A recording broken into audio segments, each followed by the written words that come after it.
namaha. Om Gam Ganapataye Namaha. Welcome, everybody.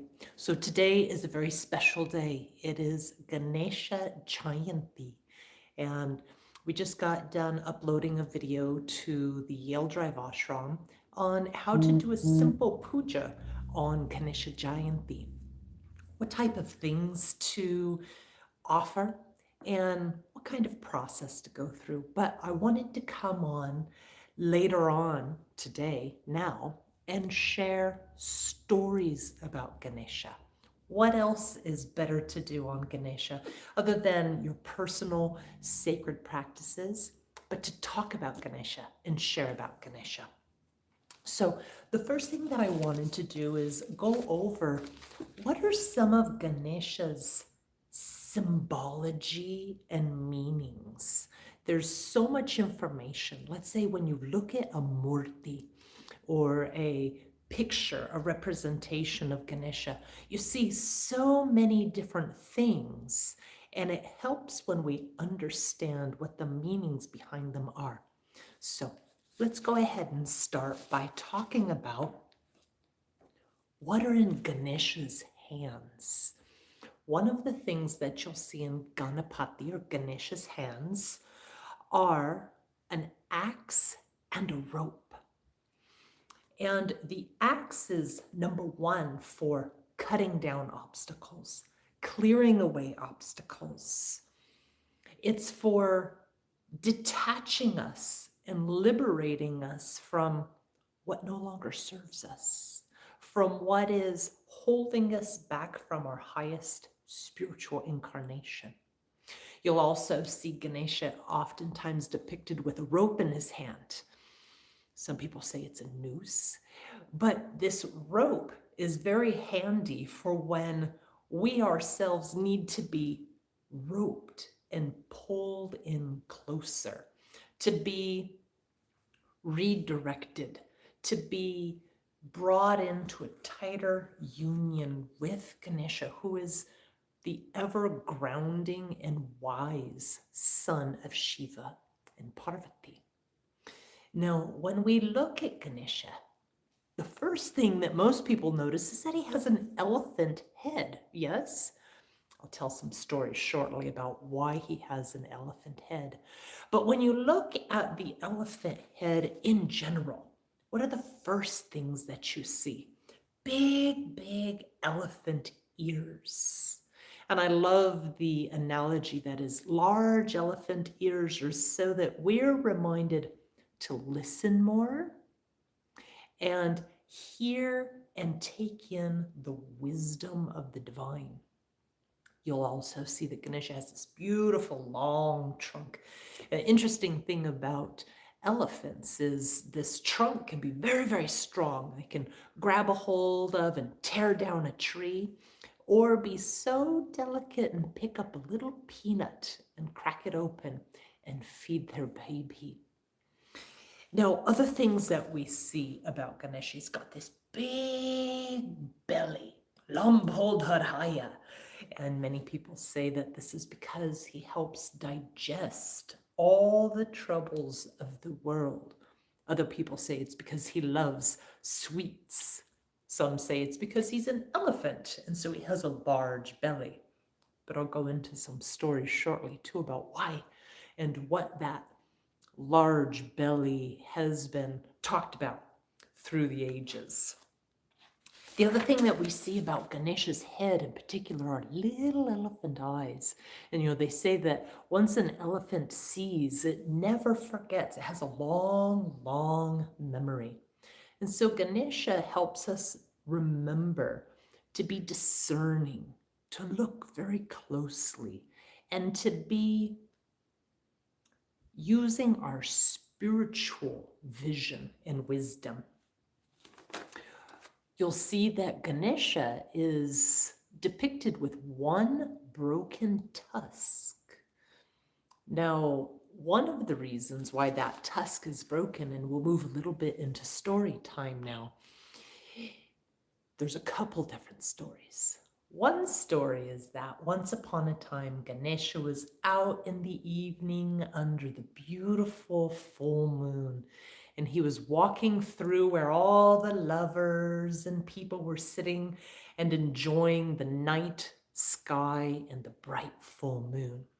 And Ganesha, loving sweets, had eaten quite a bit of modakas, those little round, tasty treats. And suddenly he tripped and fell, and his belly split open, and all the treats fell out. And the moon, upon seeing this, mocked him. Ha ha ha ha ha! And Ganesha did not like being mocked. So he got himself back together and he picked up a snake, tied it around his waist to put himself back together. And out of anger, he snapped off one of his tusks and threw it at the moon. And he cursed the moon never to be full and radiant again. Well, there was a long story after that, that finally it was agreed upon that the moon could be full and bright, but only on one night per month. Now, another reason or explanational story why Ganesha has a broken tusk is if you've heard about the Mahabharata. Ganesha was asked to be the physical scribe of the Mahabharata. And many people say that when his quill broke and he couldn't use his pen, that out of devotion he snapped his tusk off and finished transcribing the Mahabharata with his broken tusk. Now let's go ahead and crack open a couple of my books. If you want, you can get some tea and camp out. I plan on being here for quite a little while today.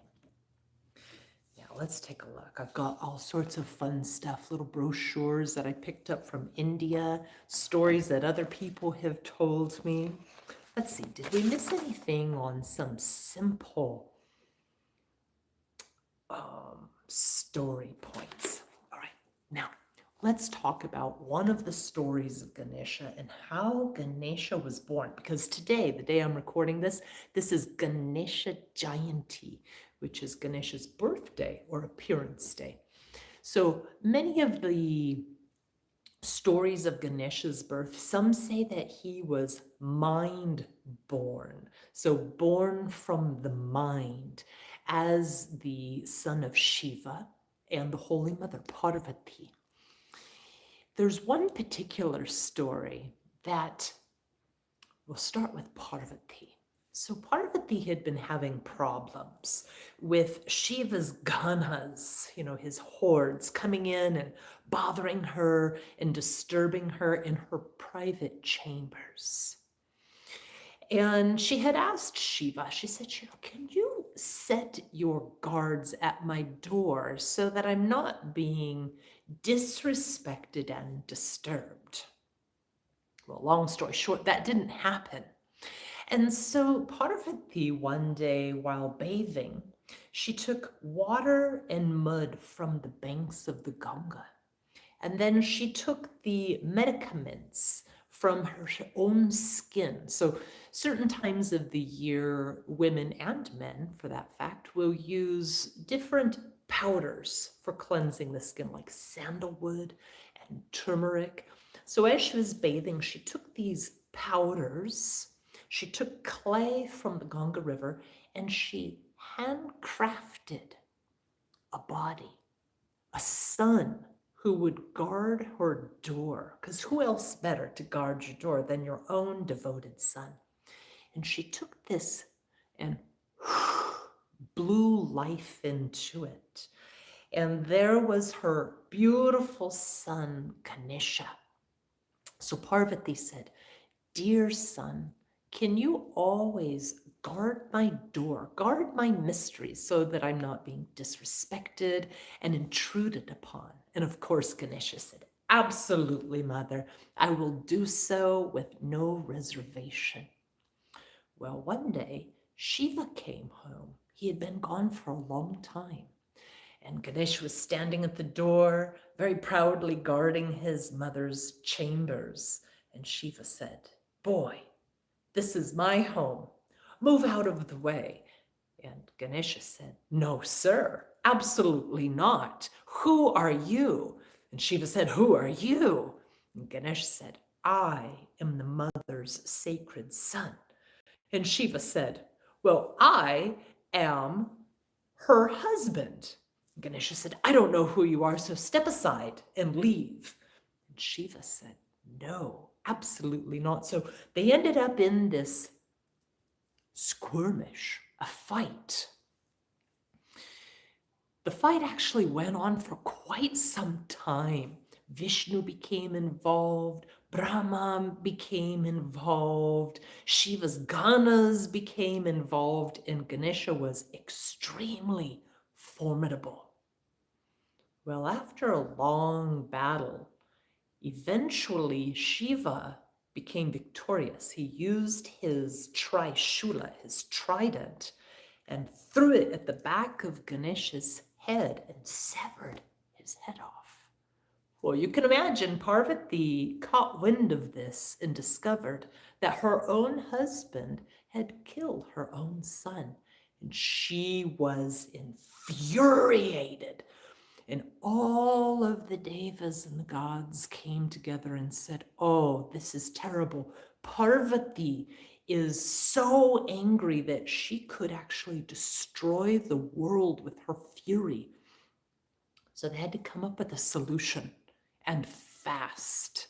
So the first creature, man or animal, there was no distinction over whether it was a human or an animal, who was in the north, they merged their head into Ganesha and new life came.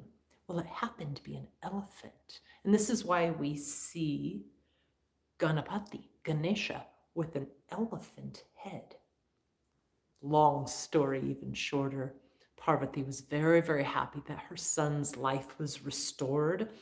And to make amends for what was done to Ganesha, Parvati declared that all people, before starting any major Vedic ritual or any entrance into the mother's mysteries, that they had to give greetings, salutations, and get blessings from Ganesha first.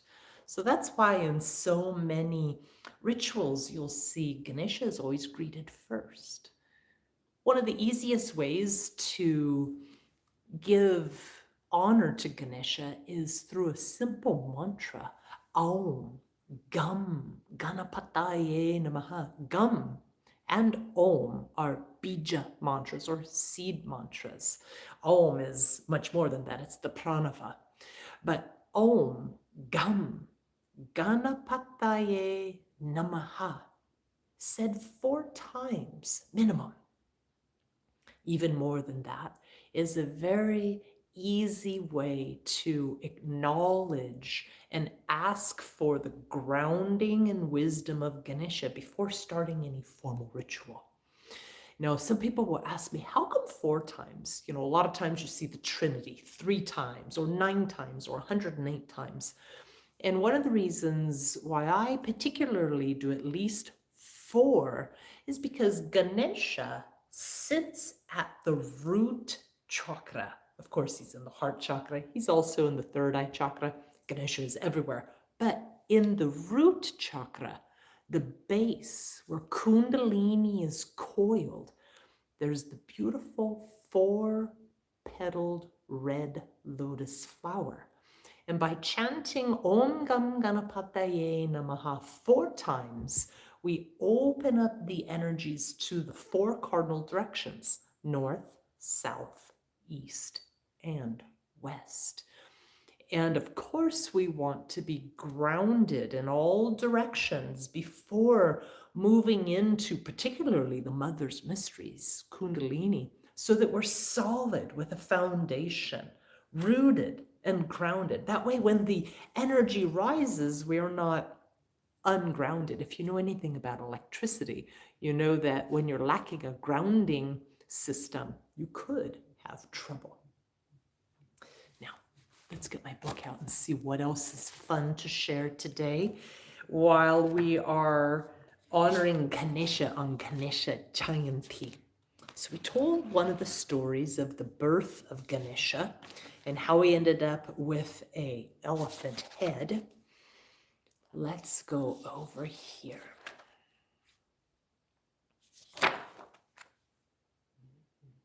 We told the story about Ganesha and the moon.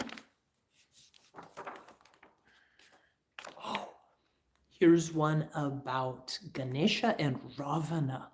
And I'll just read from this story. Once upon a time, there was a demon, an asura, by the name Ravana. And he undertook the most difficult austerities. And when Shiva appeared before him, he asked for a boon that neither he nor his kingdom could ever be destroyed or harmed.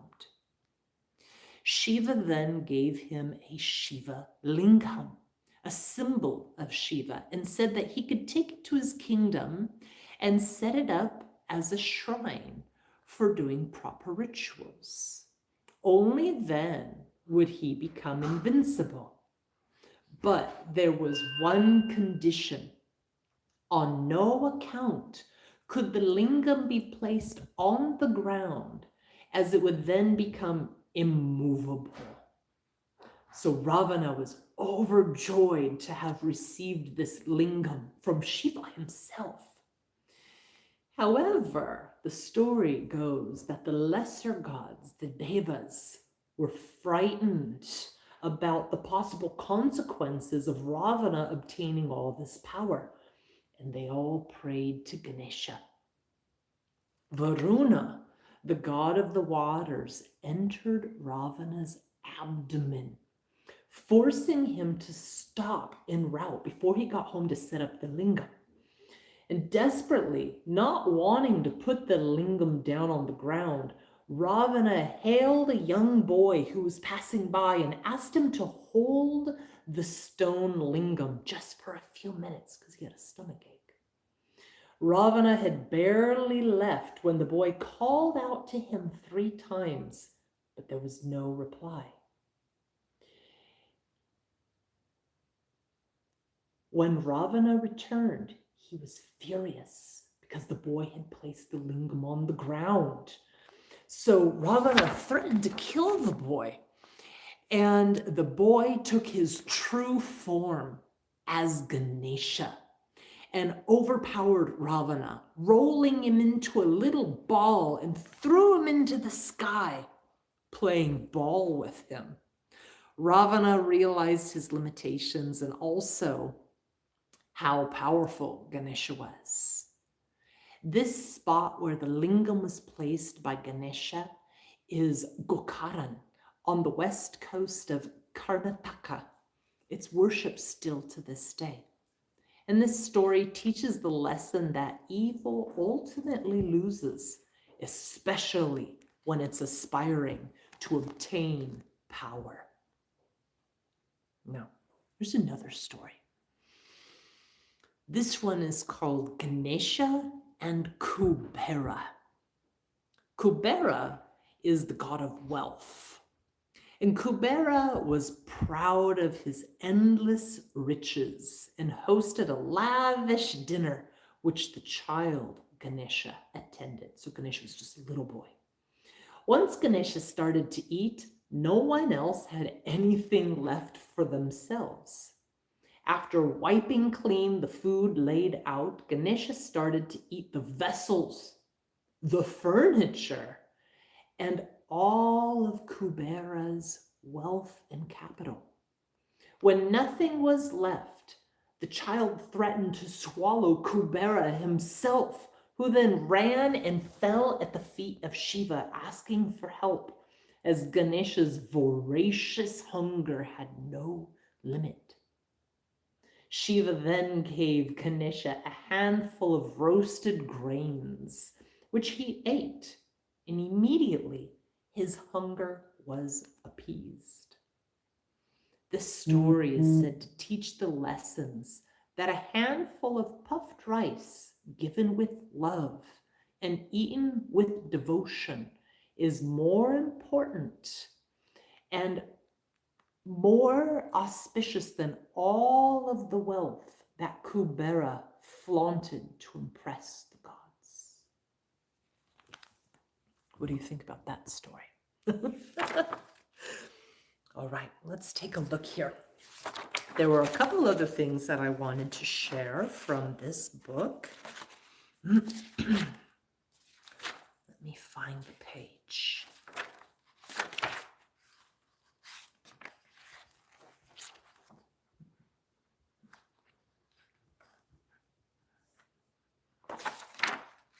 Here we go. All right. So I wanted to go over just some of the names of Ganesha that happen to be in this particular version of storytelling. One of the names of Ganesha is Duma Ketaya. And Duma Ketaya is the smoky one, the one that is smoke colored. Other names of Ganesha, of course, Ganapati, the son of Parvati and Shiva. Other names for Ganesha, we have the large-bellied Ganesha, Lambhodharaya.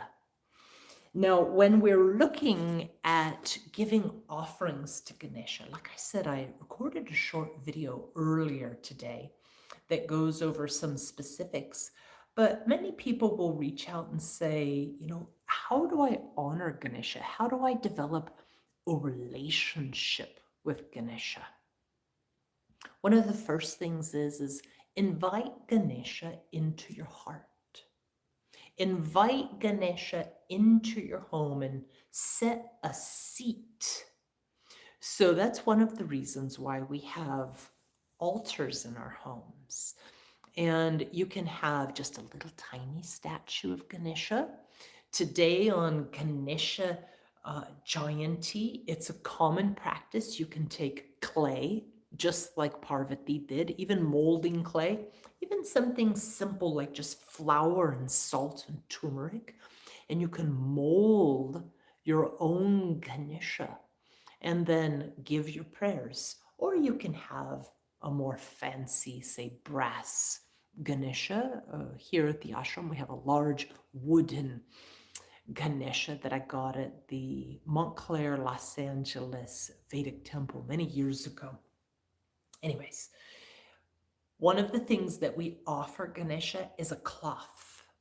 So you'll often see that the murtis or the statues have a cloth over the head or on the base, and even to dress the murtis. Other things that are special and auspicious to offer are food items, navidam. And some of Ganesha's favorite food items, fruit, of course, mangoes, bananas, coconuts, sweet fruits. And Ganesha loves sweets, little round modakas. Today, when we did puja, I set out mango, bananas. I had an avocado also that my mother gifted me. And then I put out a couple candies and even little lollipops. Other things that are offered to Ganesha, like it says in the story, just some simple grains. One story says that Ganesha is fully satisfied if you give one tiny grain of rice, but you do so with love and devotion. Other times I've heard just to offer one leaf, but to do so with all of your heart. Other things that we place out to give special offerings to Ganesha, water, of course. I like to think of it this way. Let's say you have a guest who's traveled a long way across all the world to come see you. The first thing you do is you open the door. Come in, have a seat. Are you tired? Would you like something? It's so good to see you. And you share with that guest, right? So when you're